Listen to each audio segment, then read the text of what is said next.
सुप्रभात बच्चों, कैसे हैं आप सब। आज हम अपना अगला ट्यूटोरियल क्या शुरू करेंगे, हिंदी व्याकरण, जिसमें कि हम नया पाठ शुरू करेंगे, पाठ 9 सर्वनाम। और हिंदी व्याकरण का भी ये आपका अंतिम चैप्टर है, अंतिम पाठ है आपका अर्धवार्षिक परीक्षा के लिए। तो चलिए शुरू करते हैं हम अपना सर्वनाम चैप्टर। लेकिन उससे पहले हम ये समझ लेंगे कि सर्वनाम हम किसे कहते हैं। जो शब्द संज्ञा के स्थान पर प्रयोग किए जाते हैं उन्हें हम सर्वनाम कहते हैं। जैसे मैं, तुम, वह, आप, मैं। ठीक है। सर्वनाम के भेद, सर्वनाम के 6 भेद होते हैं। पुरुषवाचक सर्वनाम, निश्चयवाचक सर्वनाम, अनिश्चयवाचक सर्वनाम, प्रश्नवाचक सर्वनाम, संबंधवाचक सर्वनाम और निजवाचक सर्वनाम। इनके बारे में हम अब अपने पुस्तक से पढ़ेंगे। तो चलिए शुरू करते हैं हम अपना पाठ 9 सर्वनाम।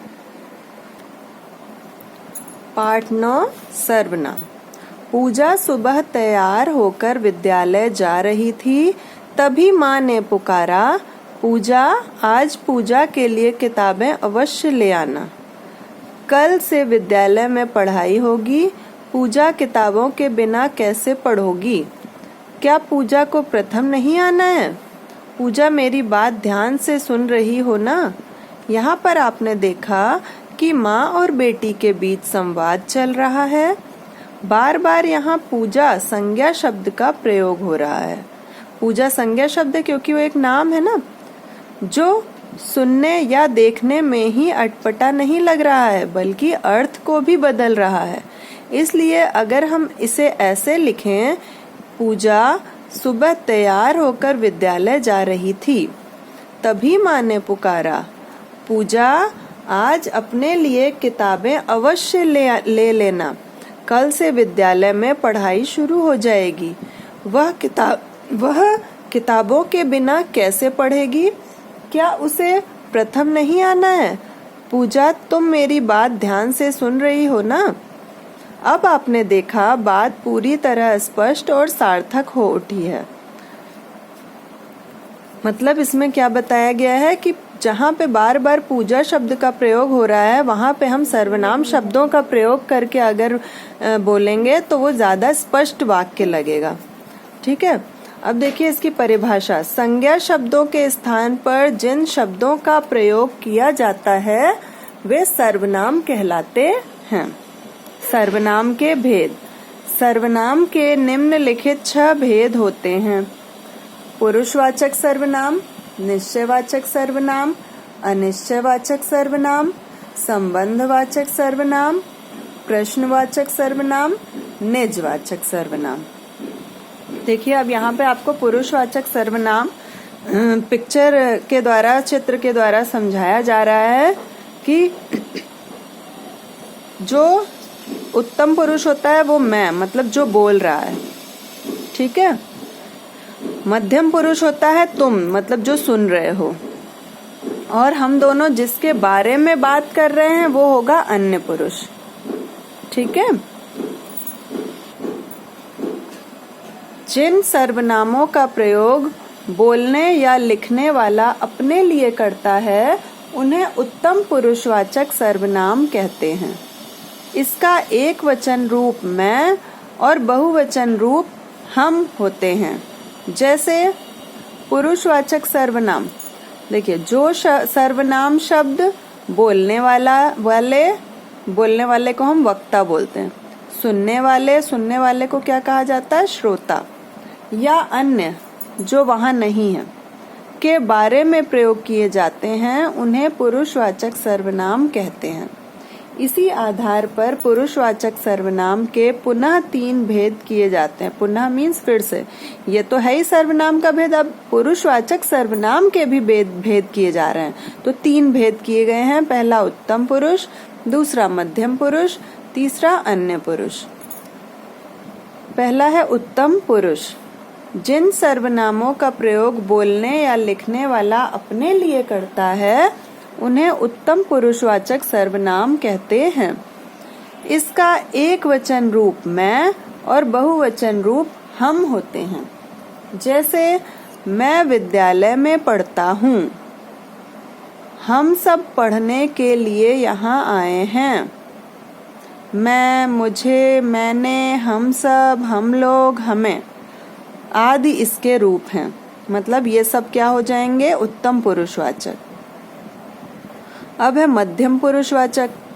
बोलने वाला जिससे कोई बात कहता है उसके बारे में प्रयुक्त सर्वनाम मध्यम पुरुषवाचक सर्वनाम कहलाता है। मतलब बोलने वाला जिससे बात कर रहा है वो पुरुषवाचक सर्वनाम होता है। जैसे तुम, तू, तुम्हें, तुम लोग, आपको, आपने, आप लोग आदि। उदाहरण है, तुम क्या कर रहे हो? आप यहाँ आइए। तू ध्यान से नहीं सुनता। तो ये सब क्या है? ये सब जो हैं वो मध्यम पुरुषवाचक सर्वनाम हैं। फिर है अन्य पुरुषवाचक सर्वनाम। वक्ता या लेखक श्रोता के अलावा जिन सर्वनामों का प्रयोग अन्य व्यक्तियों के लिए करता है उन्हें अन्य पुरुषवाचक सर्वनाम कहते हैं। मतलब बोलने वाला और सुनने वाला किसी अन्य के लिए जो कि वहां उपस्थित नहीं है उस व्यक्ति के लिए बात कर रहा है तो वो अन्य पुरुषवाचक सर्वनाम होगा। जैसे वह, यह, ये, वे, उसे, इसे, इसको, उसको, उन्हें, उनको, उन्होंने, उसके, उनके आदि। ठीक है। उदाहरण देखिए, वह मेरा मित्र है। तो वह किसी अन्य के लिए कहा जा रहा है कि वह मेरा मित्र है। उसे पढ़ने में कोई दिलचस्पी नहीं है। वो भी जो कि यहाँ उपस्थित नहीं है उसके लिए कहा जा रहा है ना कि उसे पढ़ने में कोई दिलचस्पी नहीं है। तो इस प्रकार से पुरुषवाचक सर्वनाम के ये 3 भेद हो गए: उत्तम पुरुषवाचक, मध्यम पुरुषवाचक और अन्य पुरुषवाचक। दूसरा सर्वनाम का भेद है निश्चयवाचक सर्वनाम। जिस सर्वनाम का प्रयोग पास या दूर की वस्तु या व्यक्ति की ओर निश्चय पूर्वक किया जाए उसे निश्चयवाचक सर्वनाम कहते हैं। मतलब जिस चीज के लिए हम निश्चित होते हैं कि हाँ ये सही है, पास या दूर के किसी भी वस्तु या व्यक्ति की ओर अगर हम इशारा करते हुए कह रहे हैं और निश्चित है तो उसे हम निश्चयवाचक सर्वनाम कहते हैं। निश्चयवाचक सर्वनाम को हम संकेतवाचक सर्वनाम भी कह सकते हैं या कहा जाता है। जैसे यह मेरी घड़ी है, इशारा करते हुए कहा जाएगा कि यह मेरी घड़ी। जैसे अगर हम कहें यह मेरी पुस्तक है तो यह निश्चयवाचक है क्योंकि मुझे पता है कि ये मेरी ही पुस्तक है। वह सुमन का छोटा भाई है, पता है किसी को कि हाँ वो छोटा भाई ही है, बड़ा नहीं है, तो वही है कि ये निश्चयवाचक सर्वनाम। फिर अनिश्चयवाचक सर्वनाम। जिस सर्वनाम से किसी निश्चित प्राणी या वस्तु का बोध ना हो उसे अनिश्चयवाचक सर्वनाम कहते हैं। मतलब जिस चीज में हमको श्योरिटी नहीं है, पक्का नहीं पता है, निश्चय नहीं है, निश्चित, तो वो हो जाएगा आपका अनिश्चयवाचक सर्वनाम। जैसे दरवाजे पर कोई खड़ा है। अब दरवाजे पर है तो कोई, लेकिन हमें पता नहीं है कि वो है कौन, इसलिए हम कह रहे हैं कि कोई खड़ा है। तो कोई क्या हो जाएगा आपका? ये अनिश्चयवाचक कोई। ठीक। फिर पानी में कुछ पड़ा है। अब पानी में कुछ गिरा है लेकिन वो क्लियर नहीं है कि वो है क्या चीज, कुछ भी हो सकता है वो कूड़ा। तो पानी में कुछ निश्चित नहीं है, इसलिए ये अनिश्चयवाचक सर्वनाम। किसी ने तो शरारत की है। मतलब किसी ने शरारत की है लेकिन किसने की है ये अभी निश्चित रूप से पता नहीं है, तो इसलिए कहा गया किसी ने तो शरारत की है। फिर अगला है आपका, इसमें देखिए इन वाक्यों में कोई, कुछ, किसी, किन्हीं आदि शब्द अनिश्चयवाचक हैं। वो तो मैंने आपको अंडरलाइन करा दिया था। ठीक है। प्रश्नवाचक सर्वनाम। जिस सर्वनाम शब्द का प्रयोग प्रश्न पूछने के लिए अथवा कुछ जानने के लिए किया जाता है उसे हम प्रश्नवाचक सर्वनाम कहते हैं। जहां हम प्रश्न कर रहे हैं तो जो क्वेश्चन वर्ड होता है प्रश्न सूचक चिन्ह भी लगा है और प्रश्नवाचक शब्द भी है। जैसे कौन जोर जोर से बोल रहा है तो कौन आपका प्रश्नवाचक है और यहाँ प्रश्नवाचक चिन्ह भी लगा है। क्या आप भी हमारे साथ जाएंगे? प्रश्न किया जा रहा है तो ये भी आपका प्रश्नवाचक। वह किसे ढूंढ रहा है? अगला है आपका संबंधवाचक सर्वनाम। जिन सर्वनामों से वाक्य में प्रयुक्त दूसरे सर्वनामों से संबंध स्थापित किया जाता है उन्हें संबंधवाचक सर्वनाम कहते हैं। मतलब दो सर्वनामों में आपस में जहाँ संबंध बताया जाए वहाँ संबंधवाचक सर्वनाम होता है। जैसे जैसा करोगे वैसा भरोगे, जैसा वैसा, ये दो में संबंध है ना। फिर जितना कहा जाए उतना करो, तो जितना उतना, ये हो गया जैसे जैसा वैसा जितना उतना। ठीक, जो करता है सो भरता है, तो जो और सो ये आपके क्या हो गए, संबंधवाचक शब्द हो गए। फिर अगला है निजवाचक सर्वनाम। जो सर्वनाम स्वयं अपने आप के लिए प्रयुक्त होते हैं वे निजवाचक सर्वनाम कहलाते हैं। जैसे आप स्वयं, खुद, अपने आप आदि। मैं स्वयं पता कर लेता हूँ, या मैं स्वयं अपना गृह कार्य कर लूंगा। वह अपने आप चले जाएंगे। मैं खुद खा लूंगा। वह स्वतः नृत्य करने लगी। स्वतः मीन्स अपने आप, खुद, यहाँ भी अपने आप और स्वयं, ये आपके क्या हो जाएंगे, निजवाचक सर्वनाम। ठीक है।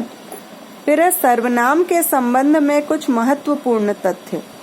आदर देने के लिए एकवचन पुरुषवाचक का प्रयोग बहुवचन में होता है। ये हम एकवचन और बहुवचन में भी पढ़ चुके हैं कि आदर सूचक शब्द के लिए हम हमेशा बहुवचन शब्द का प्रयोग करेंगे। जैसे पिताजी दफ्तर गए हैं, वे शाम को लौटेंगे। गया है नहीं बोलेंगे ना, लौटेगा कहेंगे, लौटेंगे और गए हैं।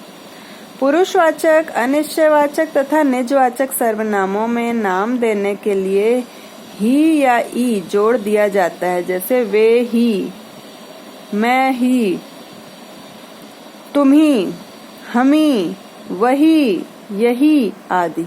ये जैसे तुम ही यह कार्य करोगे, ठीक है, वही यह कार्य करेगा, या वही विद्यालय नहीं आया। आजकल मैं के स्थान पर हम का प्रयोग एक वचन में किया जाने लगा है। जैसे हमें आज ही जाना है, मतलब अगर मैं कहूँ कि मुझे जाना है या मैं कह दूँ हमें जाना है, तो बात एक ही हो गई। हम आपको सूचित कर देंगे, मतलब मैं आपको सूचित कर दूंगा। तू का प्रयोग अत्यधिक निकटता या अनादर प्रकट करने के लिए किया जाता है। मतलब किसी से हम तू करके बात करेंगे तो वो किसी के प्रति डिसरिस्पेक्ट होता है, अनादर कहा जाता है उसको। औपचारिक तौर पर आप का ही प्रयोग किया जाता है। जैसे आपने कार्य किया, अगर हम कहें तूने कार्य किया तो ये अच्छा नहीं लगता है सुनने में। कोई के साथ हर या सब विशेषणों का प्रयोग किया जाता है। इनका प्रयोग एक वचन में होता है। जैसे हर कोई अपना लाभ चाहता है। हर कोई मतलब हर एक, ठीक है, सिंगल पर्सन के लिए कहा जा रहा है, ये एक व्यक्ति के लिए। सब कोई आजकल परेशान है, मतलब सभी लोग आजकल परेशान है, मतलब हर एक परेशान है व्यक्ति। ठीक है, इस प्रकार आपका यहाँ पे ये पाठ समझा दिया मैंने, पूरा हो गया है समझने का कार्य। अब आपका गृह कार्य है कि आपको ये सारी, ये जो अभ्यास कार्य है ये आपको करना है। ये आपका गृह कार्य है कि ये अभ्यास कार्य आप करेंगे। ठीक है, और ये जो पाठ मैंने समझाया है इसको आप बार बार पढ़ेंगे, अच्छे से समझ लेंगे। अभ्यास कार्य करने में फिर कोई भी प्रॉब्लम आपको नहीं होगी अगर आपको ये पाठ अच्छे से समझ आ जाएगा तो। ठीक है, तो आप पढ़ते रहेंगे, अपना ध्यान रखेंगे। धन्यवाद।